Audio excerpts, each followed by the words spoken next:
Hey guys, in this video I will show you how to redeem codes in Archero 2. Alright, let's begin. First, open Archero 2 and make sure the game is updated to the latest version. Next, ensure your account is linked with a Habi ID. To check this, tap the three-line menu icon at the top left corner and select Settings. Then tap on the Habi ID option and follow the on-screen instructions to link your account. Once your account is linked, open a web browser and go to store.habi.com. Sign in using your Habi account credentials. After logging in, locate the gift code input bar on the website. Paste your code into this bar, then tap Submit to redeem it. Once submitted, the rewards will be applied to your Archero 2 account.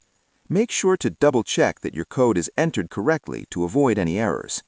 So that's basically how you can redeem codes in Archero 2. That's it for this video. Thanks.